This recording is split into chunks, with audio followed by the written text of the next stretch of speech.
Welcome to the world of English literature, and today we are going to discuss Thomas Hardy's classic English novel, The Mayor of Casterbridge. Now, some of his other novels are Tess of the d'Urberville, Jude d'Obscure, Under the Greenwood Tree, and Far from the Mending Crowd. Now, The Mayor of Casterbridge is a novel written by Thomas Hardy, and it was written in 1886.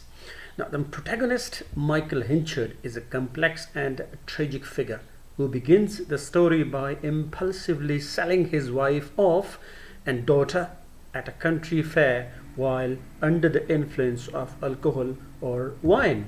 Now, Henchard is portrayed as a flawed character, struggling with pride, regret, and the consequences of his past, making the Mayor of Casterbridge a compelling exploration of human nature and the impact of one's choices on their life. Now, let's go to the summary of the novel. At a country fair near Casterbridge in Wessex, Michael Henchard, a 21-year-old hairdresser, argues with his wife Suzanne. Now, while drunk, Henchard auctions his wife off along his baby daughter Elizabeth Jane to Richard Newson, a passing sailor, for 5 guineas. Now, coming back to senses, he is unable to locate his family. He swears not to touch liquor or wine again for 21 years. Suzanne starts living with Newson's as Newson's wife for 18 years. After Newson is lost at sea, Suzanne, having no means of support, decides to seek out Henchard again, taking her daughter with her. Now, Suzanne has told very little about Henchard, and what she knows is that he is a relation by marriage. Suzanne discovers that Henchard has become a very successful hay and grain merchant and mayor of Casterbridge, known for his sobriety. Now, he has not told anyone how he lost his wife, and the people believe that he is a widower. When the couple are reunited, Henchard proposes remarrying Suzanne after apparent courtship. This, in his view, being the simplest way to sort out matters. Now, to do this, however, he is forced to break off an engagement with a woman named Lucetta Templeman, who had nursed him when he was ill.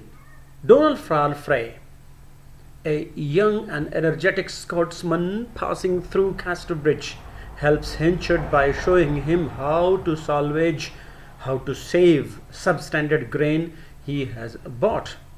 Now, Henchard takes a liking to the man, persuades him not to emigrate, and hires him as his confecter, that is, employee, turning away a man named Job, to whom he had already offered the job.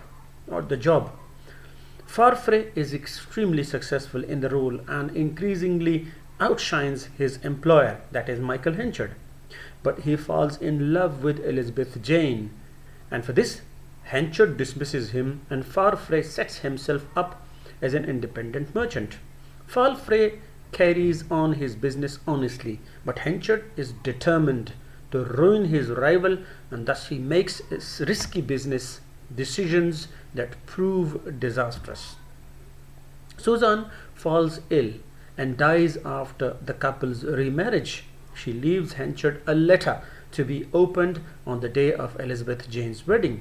Now, Henchard reads the poorly sealed letter and learns that Elizabeth Jane is not in fact his daughter, but Newson's. His daughter, Elizabeth Jane, had died as an infant, that is, in childhood. Henchard starts behaving coldly towards the second Elizabeth Jane. Now, Elizabeth Jane accepts a position as a companion to Lucetta, unaware that she had had a relationship with Henchard which resulted in her social ruin. Now, wealthy after receiving an inheritance from her aunt and learning that Henchard's wife had died, Lucetta has come back to Casterbridge to marry him. However, on meeting Farfrae, she becomes attracted to him, and he to her. Henchard's financial difficulties persuaded him to remarry or to marry Lucetta quickly, but she is in love with Farfrae, and they run away one weekend to get married, not telling Henchard until after the fact. Henchard's credit collapses and he goes bankrupt. Farfrae buys Henchard's old business and tries to help Henchard by employing him as a journeyman. Lucetta asks Henchard to return her old love letters, and Henchard asks Job to take them to her. Job, who still bears a grudge for having been cheated out of the position of factor, opens the letters and reads them out loud at an inn that is in public. Some of the townspeople publicly shame Henchard and Lucetta, creating effigies of them in a skimmington ride. Lucetta is so devastated by the spectacle that she collapses, has a miscarriage, and dies. The next day, Newson, who was supposed to have been lost at sea, arrives at Henchard's door asking about his daughter. Henchard, who has now come to value her kindness to him, is afraid of losing her company and tells Newson that she, that is Elizabeth Jane, is dead. Newson leaves in sorrow. After 21 years, Henchard's vow of abstinence expires and he starts drinking again. Eventually, discovering that he has been lied to, Newson returns and Henchard disappears rather than facing him. On the day of Elizabeth Jane's wedding to Farfrae, Henchard comes back timidly seeking a reconciliation, but she rebuffs him and he leaves for good. Later, regretting her coldness, she and Farfrae set out to find him. They arrive too late and learn that he has died alone. They also find his last written statement. His dying wish is to be forgotten.